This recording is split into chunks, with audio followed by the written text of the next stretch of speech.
Question 5th.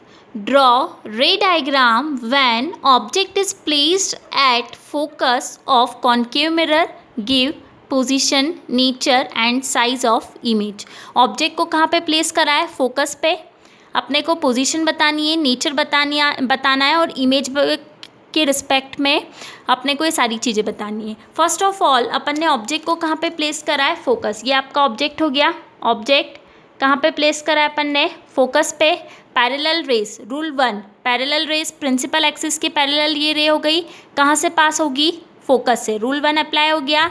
Now come to rule number 3. जो ray focus centre of curvature पे incident होती है वापस कहाँ से रिफ्लेक्ट होती है? सेंटर ऑफ कर्वेचर से, मतलब rule number 3.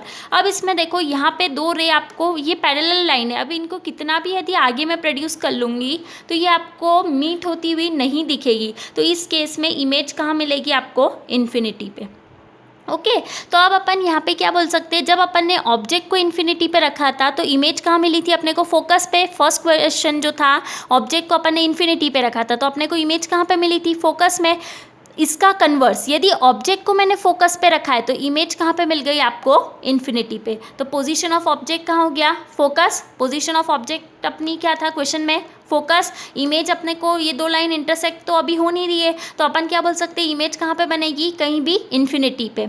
Size of image, अब इमेज यदि इस लाइन को मैं बहुत आगे तक ले जा रही हूँ, कहीं जाके यदि मीट हो गई तो बहुत ऑब्जेक्ट के रिस्पेक्ट में इमेज की साइज क्या होगी? बड़ी होगी, क्योंकि अब ये लाइन क्या है? पैरेलल लाइन है. पैरेलल लाइन इंटरसेक्ट यदि किसी केस में होती है तो उस केस में ये जहाँ पे भी इंटरसेक्ट होगी तो उस केस में अपन बोल सकते हैं कि इमेज की साइज क्या होगी? Highly enlarge. अब nature of image, nature of image जिस साइड अपन ने ऑब्जेक्ट रखा है उसी साइड इमेज ऑब्टेन हो रही है, स्क्रीन की तरफ हो रही है तो कैसी होगी? Real and inverted. नेचर कैसा हो जाएगा? रियल और inverted. Now last position, question number 6.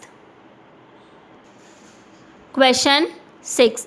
Draw ray diagram when object is placed between pole and focus of concave mirror. अब ऑब्जेक्ट को अपन ने कहाँ रखा है? पोल और फोकस के बीच में रखा है तो अपने को इमेज की पोजीशन, नेचर और साइज बताना है. ये आपका वापस कॉन्केव मिरर, ये प्रिंसिपल एक्सिस, ये पोल, ये फोकस, ये सेंटर ऑफ कर्वेचर. अब मैंने ऑब्जेक्ट को क्वेश्चन में आपको दिया है पोल और फोकस के बीच में, तो ये आपका पोल है और ये आपका फोकस है. इन दोनों के बीच में ऑब्जेक्ट जो रखा है मैंने उसको क्या नाम दे दिया? A B. ऑब्जेक्ट को नाम देंगे अपन ए और बी. ऑब्जेक्ट की लेबलिंग कैसे करेंगे अपन? डायग्राम में ए बी, और इमेज को लेबल करने के लिए अपन यूज़ करेंगे A dash B dash. Suppose B यदि नीचे तो उस केस में करस्पॉन्डिंग इमेज के लिए अपन क्या दे देंगे? B dash. जैसे बी यहाँ पे तो इमेज के लिए बी डैश उसी लाइन पे हो जाएगा, और ऊपर की तरफ ए है तो ए का करस्पॉन्डिंग ए डैश कहाँ हो जाएगा? Upward side.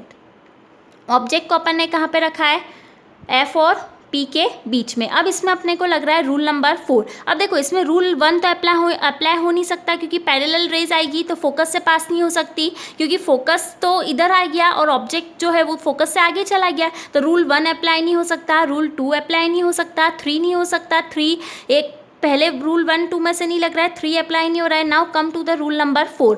पैरेलल, जब रूल नंबर 4 मैंने आपको बताया था कि रे जब किस पे आती है? इंसिडेंट होती है पोल पे, तो वो कहाँ से रिफ्लेक्ट होती है? वापस पोल पे. मीन्स ये इंसिडेंट रे हो गई आपकी, वापस कहाँ से रिफ्लेक्ट हो गई? पोल से. अनदर टाइम अपने को पता है रे कहाँ से जाती है? सेंटर ऑफ कर्वेचर से, तो या सेंटर ऑफ कर्वेचर पे इंसिडेंट होगी और सेंटर ऑफ कर्वेचर पे ही रिफ्लेक्ट होगी. अब ये इतना केस अपने को ऑब्टेन हुआ. अब यदि मैं ये वाली लाइन को, ये यहाँ पे तो इंटरसेक्ट हो नहीं सकती क्योंकि यदि मैं इसको और आगे प्रोड्यूस करूँगी तो ये कभी इंटरसेक्ट नहीं होगी. अब ये वाली लाइन को और इस वाली लाइन को यदि मैं आगे प्रोड्यूस करती हूँ तो दोनों लाइन एक पॉइंट पे आके इंटरसेक्ट हो रही है. यहाँ पे इस पॉइंट पे आके दोनों रेज इंटरसेक्ट हो रही है तो उसको मैंने नाम दे दिया A dash B dash. Means image अभी मैंने बताया, इमेज को कैसे लेबल करेंगे अपन? A dash B dash. और ऑब्जेक्ट को कैसे लेबल करेंगे? A B. अब जो इमेज बनी वो कहाँ पे, क्या उसको अपन ने क्या लेबल दिया? ए डैश बी डैश दिया. अब यहाँ पे आप देखो ऑब्जेक्ट जिस साइड में रखा था उसके अपोजिट साइड अपने को क्या मिल रही है?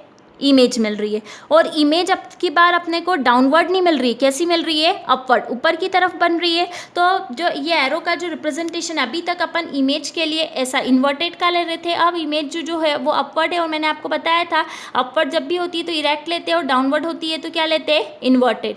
तो पोजीशन ऑफ ऑब्जेक्ट तो क्या हो जाएगा? Between P and F, object की पोजीशन क्या हो गई P और F के बीच में। फिर पोजीशन ऑफ इमेज, इमेज कहाँ पे मिल रही है अपने को, बिहाइंड मिरर, ये मिरर है तो मिरर के पीछे की तरफ। साइज ऑफ इमेज, इमेज की साइज देखो यहाँ पे, ये ऑब्जेक्ट है और ये इमेज है, इमेज एनलार्ज दिख रही है ऑब्जेक्ट के रिस्पेक्ट में, तो एनलार्ज। नेचर ऑफ इमेज, अब इमेज जो है वो इरेक्ट है और इरेक्ट यदि इमेज है तो कौन सी इमेज होगी, वर्चुअल, क्योंकि दोनों की साइड, ऑब्जेक्ट और इमेज की साइड क्या हो गई, अपोजिट हो गई, तो इमेज कैसी होगी, वर्चुअल। अब मैं आपको लास्ट सारी समरी बता देती हूँ इस क्लास की। तो समरी में फर्स्ट अपन ने ये देखा, जब अपन ने एक तरफ में रख रही ऑब्जेक्ट और एक तरफ रख रही इमेज, जब अपन ने ऑब्जेक्ट को रखा था इन्फिनिटी पे, इस साइन को बोलते हैं इन्फिनिटी के लिए, मैं लिख देती हूँ, जब ऑब्जेक्ट को अपन ने कहाँ रखा है, इन्फिनिटी पे, तो इमेज कहाँ पे बन गई थी, अपनी फोकस पे।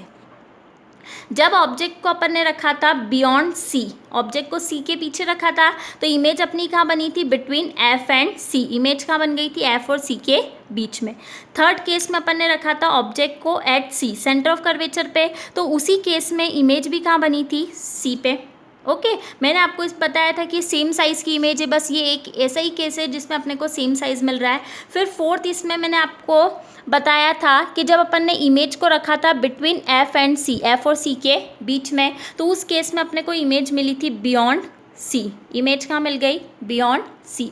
फोर्थ वाला के ये चार हो गए। Now come to fifth. Fifth अपन ने देखा था कि जब अपन ने इमेज को कहाँ रखा, फोकस पे, जब अपन ने ऑब्जेक्ट को कहाँ रखा, फोकस पे, तो उस केस में इमेज कहाँ पे बन गई, इन्फिनिटी पे। मीन्स ये वाला जो है वो इसका कन्वर्स हो गया, ये जो है वो इसका कन्वर्स हो गया, और ये वाला ऐसा केस है जहाँ ऑब्जेक्ट है वहीं क्या है, इमेज। ये तो आपके टोटल कितने केस हो गए, 5 केसेस। सिक्स्थ केस में अपन ने देखा है कि ऑब्जेक्ट को अपन ने रखा है P एंड F के बीच में, पोल और फोकस के बीच में, तो उस केस में जो इमेज बनी थी वो अपनी क्या थी, बिहाइंड मिरर। ये 6 टोटल केस है, और 6 केस में ये जो 5 केस है वो आपके रियल इमेज के, और रियल के साथ कैसे होते हैं, इन्वर्टेड, और जो ये लास्ट केस है वो वर्चुअल है, और वर्चुअल के साथ कैसा होता है, इरेक्ट। ओके।